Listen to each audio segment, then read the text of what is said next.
Salut à tous, nouvel épisode aujourd'hui. J'espère que votre semaine a bien démarré. Moi, ça va. Alors, j'ai fait un petit test là, on va voir si ça fonctionne. Donc, si vous le voyez en fait, c'est que en vidéo que vous le verrez. C'est un petit fond vidéo sympa où finalement je me filme, mais je suis en arrière-plan, donc je suis dans le flou. Je suis pas dans le focus. Et c'est pour essayer de faire un petit peu différent parce que bon, une image fixe, c'est pas terrible. Là, il y a une image qui est un petit peu floue, mais au moins on a une image. Bref. Pourquoi? Parce que le but, comme je dis toujours, c'est que c'est bien de se concentrer sur l'audio et sur ce qu'on dit et pas trop sur ce qu'on voit. Ça apporte un petit peu plus de contenu à mon sens. Bref, le thème du jour, j'ai noté pas mal de choses, mais je vais citer la première chose. Alors c'est moi ce que je veux, c'est des muscles pas trop massifs, juste dessinés et surtout perdre mon gras et ma rétention d'eau.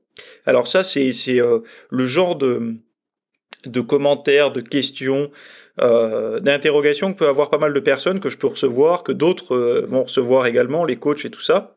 Et finalement, c'est assez compliqué d'y répondre. Pourquoi? Parce que on peut en 2 secondes décourager tout le monde. C'est-à-dire que si on a comme attente avoir du muscle, pas trop massif, être dessiné, perdre son gras et sa rétention d'eau, si on est honnête avec la personne qu'on a en face de soi, on va lui dire écoute, ce qui va se passer, c'est que tu vas passer une période de ta vie où tu vas devoir faire de la masse musculaire. Ensuite, tu vas commencer à affiner ton physique, parce que si tu commences à affiner avant, enfin, tu peux perdre ton gras en premier. C'est-à-dire que si tu es en surpoids, tu peux perdre ton gras et commencer à t'entraîner. Enfin, commencer à t'entraîner tout en perdant du gras avec une diète et faire comme ça. Mais si tu as un physique lambda, c'est-à-dire que tu as un physique, on va dire, pas gras, pas sec, normal, tu vas vouloir prendre du muscle tout en séchant, ce qui est pour un débutant plutôt possible, mais à un certain niveau. C'est-à-dire que tu peux pas espérer avoir le niveau Instagram. Quand je dis le niveau Instagram, c'est tu vas dans ton fil d'Explorer d'Instagram et tu regardes tous les mecs qui sont déchirés, les nanas avec des abdos et tout ça, et espérer avoir ça pour l'été, c'est pas possible. Je sais, c'est dégueulasse, c'est pas cool, tout le monde aimerait avoir ça immédiatement, mais c'est pas possible. Donc avoir ce genre d'objectif-là, on va dire que moi, enfin, c'est pas possible rapidement. Je tiens à préciser que moi je suis pas là pour démotiver les troupes, c'est-à-dire que c'est possible, mais pas en l'espace de 3 mois, quoi. Donc il faut pas oublier une chose, c'est que moi ce que je note et ce que je vois, c'est que l'entraînement reste la clé. C'est-à-dire qu'au lieu de se pencher un petit peu trop sur le booster, le brûleur, la protéine, le truc à prendre pendant l'entraînement, les acides aminés, les trucs pour les tendons, toutes ces conneries, qui ne sont pas forcément des conneries, mais quand on démarre la muscu, c'est des conneries. Mieux vaut s'intéresser, enfin c'est pas mieux vaut, c'est il faut commencer par aller s'entraîner. C'est-à-dire qu'il faut commencer par faire plus que ceux que tu as autour de toi qui n'ont pas les résultats que tu veux. C'est-à-dire que tu vois des gens en salle de sport qui n'ont pas les résultats que toi tu as envie d'avoir. Ben déjà, il faut commencer par faire mieux, plus intense, plus intelligemment au niveau de l'entraînement. Moi, ça c'est des conseils que je donne un peu à la volée comme ça, mais moi c'est ce que j'ai fait. Personnellement, j'ai toujours enfin, j'ai eu le recul, la prise de recul de me dire, ok, les gens qu'il y a autour de moi en salle de sport, ils font ça, et j'ai pas forcément envie de leur ressembler, donc il faut que je fasse ou plus ou autre chose.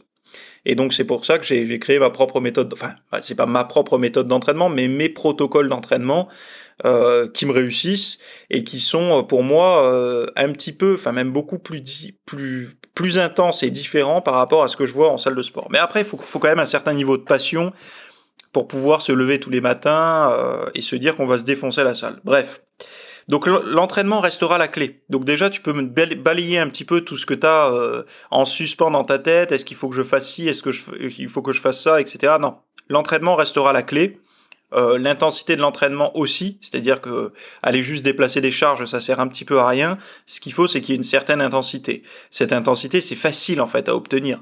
Moi, j'en parle tout le temps, j'en parle dans mes vidéos membres, j'en parle dans plein de choses. L'intensité, c'est quelque chose qui est relativement facile à obtenir. Il suffit simplement de pas se mentir. C'est-à-dire que on peut rentrer dans une routine, c'est-à-dire qu'on peut rentrer dans une forme de routine, de zone de confort, même en poussant lourd. C'est-à-dire que si tu as atteint un certain niveau de force au développé couché, au curl, au squat, à la presse, etc., tu peux être dans une zone de confort justement parce que tu restes avec ces poids lourds. Alors c'est difficile à expliquer, hein, parce que les poids, ils sont lourds pour quelqu'un qui va t'observer en tant que débutant, mais pour toi, ils ne sont plus lourds. Donc c'est ça qui est intéressant, et de se remettre en question par rapport à ça. En fait, la nutrition, elle va servir de levier on-off pour le gain ou la libération de masse. C'est-à-dire que à partir du moment où tu vas t'entraîner vraiment intense et que les résultats vont commencer à stagner, voire même tu sens que ça se passe mal. Là, la nutrition, ça va te servir de levier on ou off, c'est-à-dire levier on, tu vas commencer à mettre de la masse musculaire en plus, donc tu vas augmenter ton apport calorique, etc. Enfin, ton apport calorique, c'est un petit peu plus pointu que ça, hein. C'est pas juste des calories, sinon tu vas au McDo, tu prends un Big Mac, et ça y est, t'as augmenté de 500 calories ta diète, mais c'est pas le but. Moi, je suis pas du tout pour ce style alimentaire-là. Je suis pour un style alimentaire le plus sain possible. Pourquoi ? Parce que quand on commence à manger plus que ce que l'on dépense, on a beaucoup plus de chances de stocker du gras, de la merde, de faire de la flotte. Et si on mange des bons aliments, on a moins de chances. De plus, si on mange des bons aliments, on va augmenter son apport en micronutriments, vitamines, minéraux. Donc c'est quand même quelque chose de positif. Alors que si on augmente via du cheat meal, de la merde, du bullshit, on va pas augmenter son apport de minéraux et de vitamines. Donc voilà, et donc je parlais de ce levier on-off pour le gain ou la libération de masse. Si tu le mets sur off, eh ben, tu as juste besoin de retirer un petit peu de calories dans ta diète. Donc ça sera principalement des sources d'énergie. Donc qu'est-ce qu'une source d'énergie quand on parle d'énergie en musculation? Ça va être glycogène, glucides, glucose et lipides. Rarement protéines, hein. On ne parle pas de protéines, sauf pour les gens qui ont vraiment des apports excessifs en protéines, mais parce qu'il y aura une partie convertie en sucre, puis en gras. Et donc, on va travailler sur la libération d'énergie, donc c'est-à-dire qu'on va consommer moins d'énergie, donc certainement moins de glucides, peut-être un peu moins de lipides pour les personnes qui tolèrent mieux les glucides que les lipides, et vice-versa pour les personnes qui oxydent mal les glucides et tolèrent bien les lipides. Donc voilà, après c'est un objectif à la fois. C'est-à-dire que si on démarre immédiatement en se disant je veux être plus sec et plus massif, ça va pas marcher. Moi je suis assez droit dans mes bottes quand je vous dis que en fait un bon physique bien tonique ça se travaille avec des diètes chaque année. C'est-à-dire que on prend de la masse musculaire, on va nettoyer un peu son physique pour voir ce que ça donne. On prend un peu de masse musculaire, on nettoie un peu son physique pour voir ce que ça donne. On va dire que les 3 premières années, c'est bien de fonctionner comme ça. Ouais, je dis 3 premières années, c'est pour vous donner un chiffre. Il y a des gens en 1 an, ils vont avoir des bons résultats, d'autres ça sera en 5 ans. Mais bon, en règle générale, au bout de 3 ans quand même, si on a bien mangé, on s'est bien entraîné, on a essayé de nettoyer son physique, c'est-à-dire quand je dis nettoyer, ça veut dire qu'on essaie de se libérer un petit peu du gras qu'on prend pendant les prises de muscles. Ça peut être intéressant de fonctionner comme ça. Là, en fait, en multipliant les sèches, on va atteindre un certain niveau. Ça, je pense que pas mal de débutants, pas mal de personnes qui suivent un petit peu trop la science et tout de près, ne sont pas d'accord avec moi, et tant mieux, ça crée le débat, et j'aime ça, mais si vous allez du côté des personnes qui préparent des shootings photos ou des personnes qui préparent des compétitions, alors naturel, pas naturel, bon, il y a un débat là-dessus, j'en ai rien à foutre honnêtement, mais on va dire que ces personnes-là, on va partir du principe qu'elles sont naturelles, qui vont faire des allers-retours entre prise de muscle et perte de graisse, elles seront d'accord avec moi de dire qu'à chaque fois qu'elles font une sèche, elles sont un petit peu mieux. Un petit peu mieux, non pas en termes de masse musculaire, mais en termes de tonicité, de relief, de détaché musculaire. Comme s'il y avait besoin de reproduire plusieurs fois des sèches pour atteindre un certain niveau en termes de dureté musculaire. Donc là, c'est que de l'observation.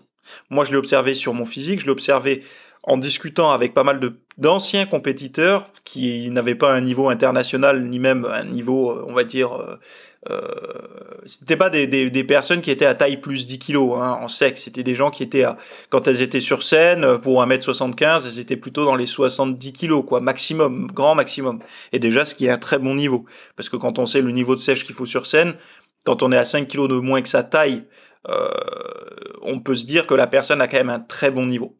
Là, c'est plutôt les connaisseurs qui vont comprendre ce que je dis. Bref, donc si tu es débutant, tu peux le faire plus ou moins, c'est ce genre de prise de masse musculaire avec perte de graisse. Si tu as eu une diète pourrie pendant des années et si t'as eu pas trop d'activité physique, ce qui va se passer, c'est que ton poids de corps va pas trop bouger. Ce qui va se passer, c'est que tu vas faire ce qu'on appelle une body recomposition. Je vais y arriver.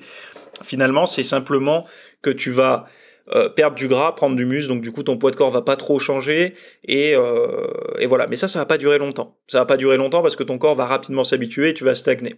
Donc c'est pour ça qu'il faut aller au-delà de cette période-là et s'intéresser réellement à intensifier son entraînement, à le faire progresser et après à utiliser le levier on-off avec la nutrition pour progresser. Tac. Et je voulais noter aussi que il y a pas mal de personnes qui me demandent: «Oui, mais moi je j'ai pas les sous pour aller en salle, j'ai des haltères chez moi, j'ai une barre et tout, comment je peux faire pour m'entraîner?» Alors là, il y a pas mal de personnes qui vont vouloir se concentrer sur un programme qui ressemble à un programme de salle d'entraînement, mais ça va pas réellement fonctionner parce qu'ils ont pas toujours le matos qu'il faut et cetera. Moi, j'ai une technique radicale qui fonctionne bien franchement et ça vous permet au moins de localiser, d'être sûr de voir ce qui bosse, ce qui courbature, ce qui chauffe avec tel ou tel exercice. Moi, ce que je vous propose de faire, ceux qui s'entraînent chez elles, les personnes qui s'entraînent chez elles, c'est d'essayer quelque chose pendant une semaine. Pendant une semaine, vous allez faire un exercice par séance. C'est-à-dire que par exemple, le lundi, vous avez décidé de faire les pecs, vous allez faire du développé couché avec haltère. Mais au lieu de faire, par exemple, 4 séries de 10, vous allez faire 15 séries de 10. C'est-à-dire que vous allez faire vos 15 séries sur le même mouvement. Et vous allez choisir le poids que vous voulez, enfin le poids que vous voulez, toujours en étant dans une logique de prise de muscle, c'est-à-dire qu'on va pas faire des séries de 20, 25, 30 reps, on va être plus dans des séries entre 6 et 15 reps, on va dire. Et vous allez faire vos 15 séries de 10. Après, terminez votre séance. Vous avez fait vos 15 séries, vous pouvez passer sur du gainage, des abdos, ce que vous voulez, mais pas de la muscu, on va dire, intense pour un autre groupe musculaire ou autre. Le lendemain, vous prenez un autre exercice pour un autre groupe musculaire. Par exemple, vous voulez faire les ischios, vous faites du soulevé de terre, jambes semi-tendues avec vos haltères, et pareil, 15 x 10, etc., jusqu'au vendredi. Et au moins, vous allez voir, et du coup, ça vous permet chaque semaine de tourner. Par exemple, la deuxième semaine, vous allez faire de l'incliné pour les pecs, vous allez faire, je sais pas, du squat avec haltère pour les cuisses, vous allez faire du rowing, un bras avec haltère pour le dos, etc. Ça vous permet de tourner entre les exercices et de voir le lendemain de vos entraînements qu'est-ce qui courbature. Et du coup, vous allez pouvoir mieux identifier ce qui courbature par rapport au mouvement que vous faites. Alors que quand on s'entraîne en salle et que le lendemain on a des grosses courbatures, on ne sait pas réellement quel mouvement nous a donné ces courbatures. Est-ce que c'est l'ensemble de la séance? Est-ce que c'est un mouvement en particulier? On n'en sait rien. Si vous faites un exercice unique, et je pense notamment aux nanas, si vous faites pas mal de bas du corps, si vous faites un jour soulevé de terre jambes tendues, un jour vous faites des fentes, un jour etc. Alors je recommande pas de faire tous les jours le bas du corps, mais si vous faites, on va dire, 3 séances de bas du corps avec exercice unique dans la semaine, ça va vous permettre d'identifier quel mouvement, courbature, quel muscle. Et donc de mieux localiser peut-être votre entraînement si vous avez un point faible plutôt fessier, plutôt ischio, plutôt quadri. Donc voilà, c'était une petite astuce que je voulais vous donner avec ce petit plan dans le podcast. Sachez une chose, c'est que pour toutes les personnes qui sont toujours intéressées, la formation énergie est toujours disponible. Alors pour les membres, le prix est divisé quasiment par 2, hein, parce que c'est quelque chose qui est assez cher. Pourquoi? Parce que c'est quelque chose qui dure 4 heures déjà, qui m'a demandé pas mal de travail, mais surtout qui a à mon sens, beaucoup de valeur. J'ai pas mal de fierté à l'avoir lancé. Je suis assez fier de ce contenu, même très fier. C'est vraiment le travail de plusieurs années de réflexion par rapport au niveau d'énergie. Comment avoir la pêche? Comment, par exemple, je fais pour avoir un petit peu d'énergie pour faire le podcast comme ça, alors que finalement, il n'y a rien autour de moi qui pourrait me pousser à faire ça. Qu'est-ce qui me pousse à me sortir du canapé pour aller faire mon sport le soir, à me lever le matin de bonne heure pour faire mon sport, enfin voilà, toutes ces choses-là du quotidien, avoir envie de lancer un nouveau projet, avoir envie de continuer à faire quelque chose qui est plutôt difficile, à suivre une diète, etc. Toutes ces choses-là, ce sont des choses que j'ai mis en place, mais surtout que j'ai appris par des mécanismes, par exemple, via les neurotransmetteurs, via l'alimentation, via les habitudes de vie, via plein de choses. Et c'est pour ça que ce contenu ne plaira pas à tout le monde. Je tiens à le préciser, c'est uniquement pour des personnes qui sont un petit peu sur la sellette, qui ont envie de se lancer dans un projet, qui ont envie de faire du sport, de la nutrition saine et de la forme physique une hygiène de vie et pas simplement une mode, c'est-à-dire d'avoir un bon physique. Je sais qu'il y a plein de personnes qui veulent juste avoir un bon physique et je suis là aussi pour ça, mais il y a des personnes qui veulent plutôt en faire un style de vie, c'est-à-dire avoir de l'énergie au quotidien, s'entraîner, gérer leur vie, gérer leur boulot, progresser, avoir des projets, etc. Et ça, c'est des personnes qui ont envie d'aller un petit peu de l'avant. Je dis pas que les autres n'ont pas envie d'aller de l'avant, mais il y a des personnes qui ont d'autres objectifs, des objectifs plus, on va dire, de famille, etc. C'est-à-dire, elles vont concentrer beaucoup d'énergie là-dessus, et tant mieux. Et c'est pour moi la meilleure chose. Enfin, voilà, la vie, c'est quoi? C'est d'avoir une famille, etc. Je suis complètement d'accord. Mais il y a des personnes qui sont dans une période où elles ont besoin d'avancer un petit peu. Pourquoi? Pour débloquer, pour l'avenir, certaines choses, elles ont besoin d'avancer un petit peu. Et c'est pour ça que j'ai fait cette formation. Donc, je mets le lien en description. Et puis pour toutes les autres personnes qui veulent écouter les autres podcasts, vous savez, la playlist est disponible sur le site www.fitnessmiss.fr. Je vous remercie beaucoup pour tous vos messages positifs de soutien, etc. Et surtout pour tous ceux qui ont eu le courage et la patience de mettre un petit avis sur iTunes. Sachez que ça m'aide beaucoup. Je vous remercie du fond du cœur et je vous dis à très bientôt pour le prochain épisode. Salut!